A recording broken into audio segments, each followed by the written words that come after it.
지금부터 미아 9-2구역 시공사 선정 계획안 및 향후 발전 전략에 대한 설명회를 시작하겠습니다.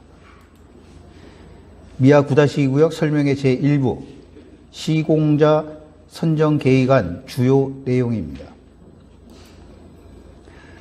1. 시공사 선정 계획안에 대한 관련 법령 도시 및 주거환경정비법 제29조 정비사업 계약 업무 처리 기준 국토교통부 고시 제2023-302호 서울특별시 도시 및 주거환경정비조례 제77조 시공자 등의 선정 기준 서울특별시 공공지원 시공자 선정 기준 현재 개정된 것이 행정 예고되어 있습니다.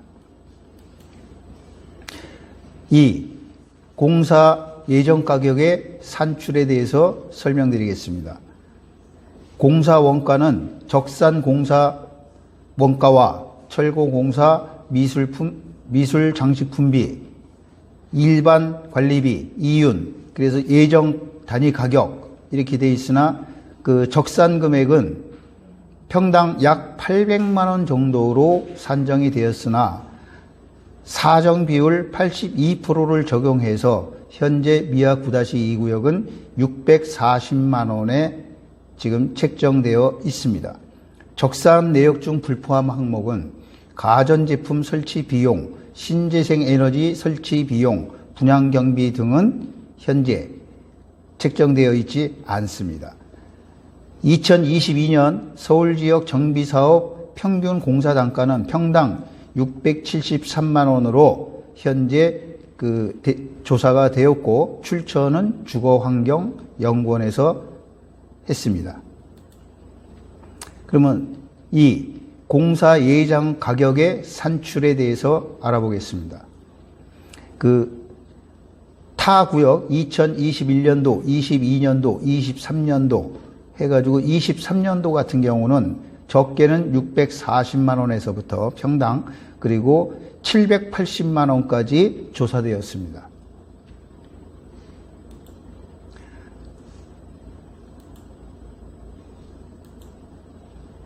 입찰 첨가 자격에 대해서 설명드리겠습니다. 선정 계획안, 개별 홍보 등 입찰 참여 규정을 위반하거나 시공자 선정 총회일까지 영업정지 등의 행정처분을 받은 업체는 입찰 참여 자격이 박탈됩니다. 건설산업기본법 제82조 제2항 고의나 과실, 부실, 시공 1년 이내에 영업정지 또는 과징금은 영업정지 기간에는 당연히 입찰 불가입니다. 국토교통부 민원회신 2019년 5월 20일자를 내용을 보겠습니다.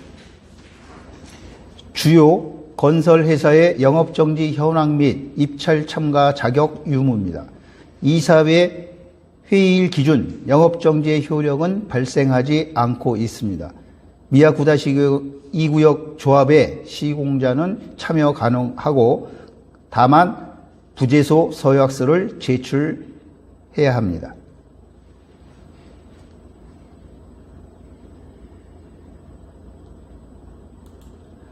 4.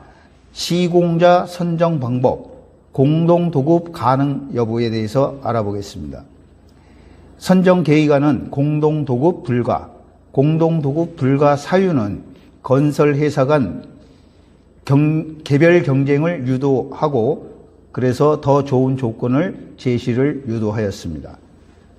공동도급 허용 시 수주 활동을 하고 있는 회사 간의 단합 가능성이 있습니다.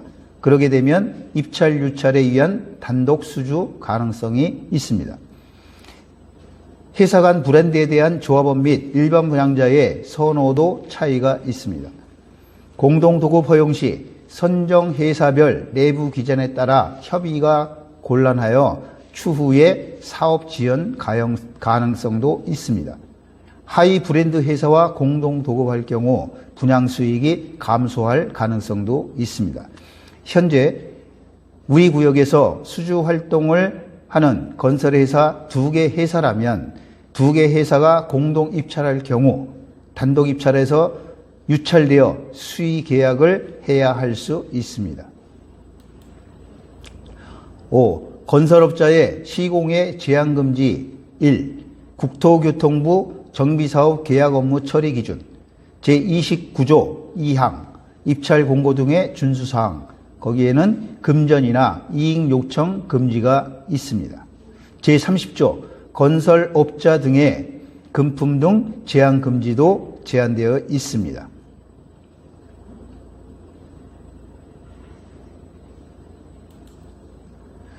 자, 건설업자의 시공의 제한금지 2. 국토교통부 정비사업 계약 업무 처리 기준에 따르면 제30조 건설업자 등의 금품 등 제한금지 중 허용사항이 있는 것을 표를 보면서 알아보겠습니다. 계약 업무 처리 기준의 취지와 입찰 지침, 조합은 시공과 관련 없는 사항에 대하여 요청해서는 안 되고 건설업자 등은 시공과 관련 없는 사항에 대하여 제한하여도 안 됩니다. 사업 추진 용도 명목에 조합원 세대당 금액 제시도 불법이기에 제한 요청이나 제한 허용은 불법에 해당됨을 알려드립니다. 건설업자의 시공의 제한 금지 3. 기타 제한 금지 사항 중도금 유예 등 공사 도급 계약서 안에 보면은 조합원에 대해서는 잔금 100% 수용 조건이므로 별도 제한할 필요가 없습니다.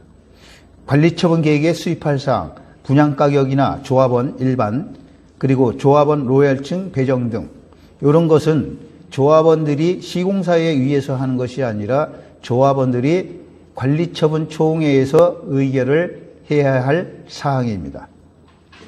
그래서 관리처분 계획 수립 주체는 조합이기 때문입니다. 공사비 산출 기준 제시 마감자 외에 조합원에 대한 무상 제공 품목 제한 금지 사유는 표를 보시겠습니다. 건설업자의 시공의 제한 금지 4. 시공과 관련이 있는 무상 제공 사항 제한이 충분히 가능합니다. 시공과 관련이 있는 무상 제공은 허용됩니다. 예를 들면 설계도사에 누락된 경우 세대별 중문, 경관 조명, 미술 장식품 등 특화사항이 있을 경우 단지 출입 문주, 공사비 산출 기준보다 상향 제한 등 무상 제공은 지침서에 분명히 명시되어 있습니다. 선정 계획안에 보면은 입찰 제안서 작성 기준에 대해서 알아보겠습니다.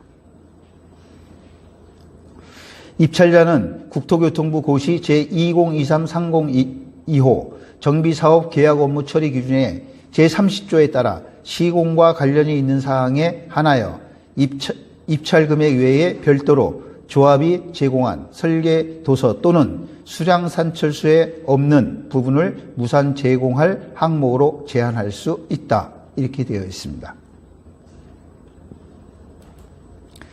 자, 대안 설계 제한에 대해서 설명드리겠습니다. 서울특별시 공공지원 시공자 선정 기준 2019년 5월 30일자 보면은 건설업자 등은 사업 시행 계획의 경미한 범위 내에서 대안 설계 제한 가능합니다. 그리고 건설업자 등이 제안한 대안 설계에 따라 후속 절차가 이행되는 과정에서 기간 연장, 공사비 증액 등으로 추가 발생하는 비용은 건설업자 등이 부담되도록 되어 있습니다. 선정 계획안의 대안 설계 권고사항, 지금 공동주택 주차 대수를 세대당 1.25에서 1.5대를 반영, 지하 피트층을 활용한 세대당 2평 규모의 세대 창고, 공사비 예정 가격, 평당가 초과 금지. 지금 현재 주차 계획상 대당 주차 면적을 보면은 미아 9-2 구역은 48.5제곱미터로 되어 있고, 그래서 서울 유명 아파트를 갖다가 그 주차장 면적을 조사한 결과 약 37제곱미터 정도로 되어 있기 때문에 저희는 확장한, 그래서 광폭 그 주차장을 하더라도 40제곱미터가 넘지 않을 예정입니다. 그래서 지금 20% 정도가 가중되어 있기 때문에 주차 면적을 늘리지 않는 주차 대수 증가 방안이 필요하고, 그러면은 저희가 현재 면적을 가지고 주차를 2190대 정도에서 2660대까지 할 수 있으면 저희는 세대당 1.5배를 확보할 수 있습니다. 자, 사업비와 이주비 조달 기준에 대해서 설명드리겠습니다. 선정 계획안의 조달 기준, 직접 대여 또는 제1금융권 조달을 확약을 하겠습니다. 제2금융권 조달 불허. 이것은 저희가 중도금이나 이런 거 없이 계약서 안에 잔금 100%를 했기 때문입니다. 허그 보증 시 수수료 선정된 시공자 부담 약 40억 원을 절감했습니다. 입찰자의 사정으로 대출 지연, 조달이 어려울 경우 총회 의결로 선정된 시공사 지박탈이 가능하도록 확약서를 제출하도록 했습니다. 선정 계획안의 이주비 조달 기준 표를 보겠습니다.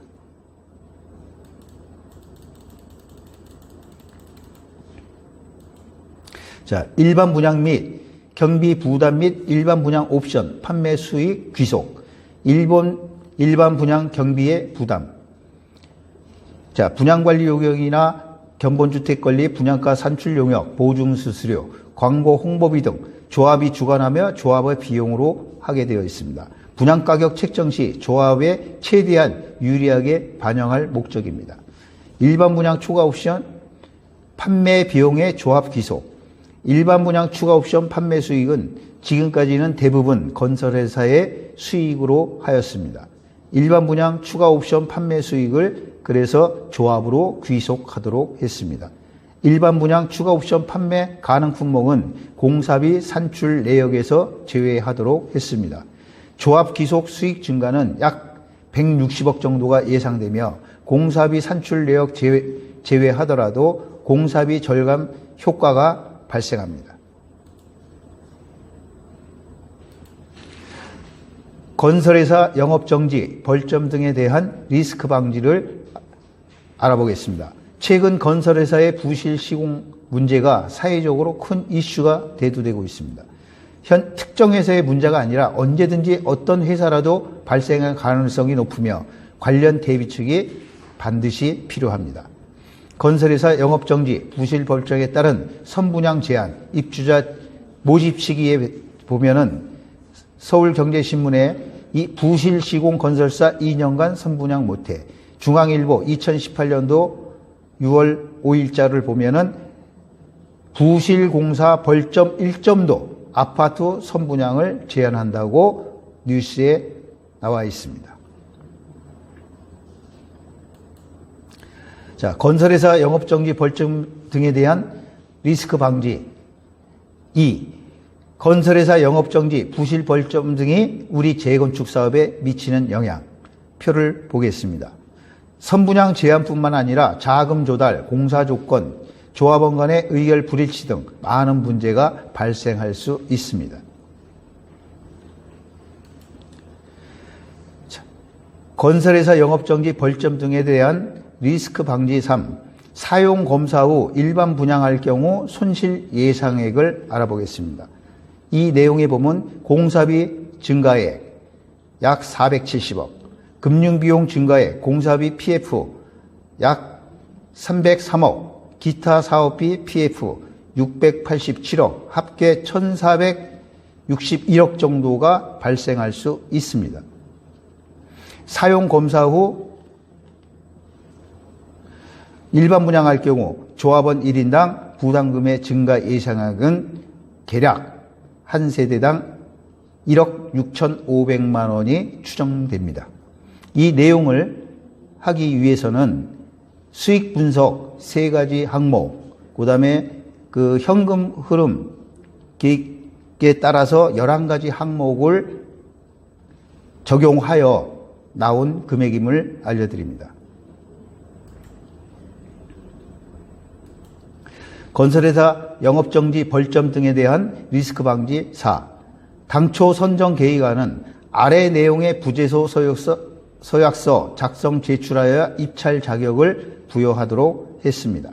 시공자 선정 또는 계약 후 영업정지 행정처분을 받을 경우 별도의 조합원 총회 결의 없이 시공자 선정 또는 계약을 취소하며 입찰 보증금 및 대여금은 조합에 귀속됨에 동의합니다라고 돼 있던 것이 제19차 이사회 변경 계획안에는 영업정지 리스크 방지 대책을 무력화했습니다.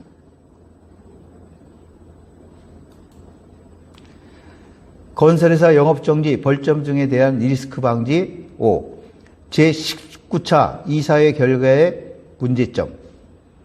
사안의 핵심 용어인 영업정지 처분을 삭제, 행정처분 용어로 대체, 행정처분은 다양한 여러 가지 행정행위를 모두 포함하기 때문에 그래서 이 내용이 되게 되면 원안의 취지를 최대한 살려서 선분양 제한 리스크를 방지해야 합니다.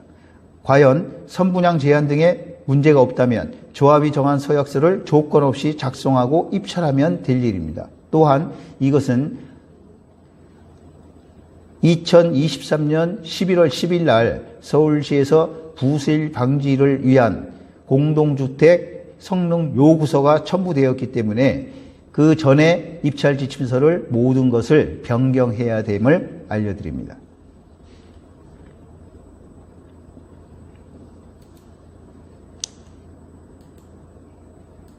자, 공사비 산출 내역서 작성 및 분야별 산출 기준에 대해서 알려드리겠습니다.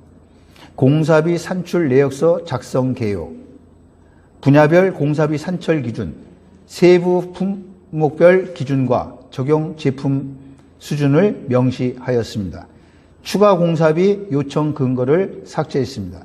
계약서 안에 건물 건축 연면적에 포함되지 않은 장애인 엘리베이터, 필로티, 지하 피트 면적에 대한 공사비를 추가 공사비 요청을 금지하도록 하였습니다. 이상으로 시공자 선정 기준 계획안에 대해서 설명드렸습니다.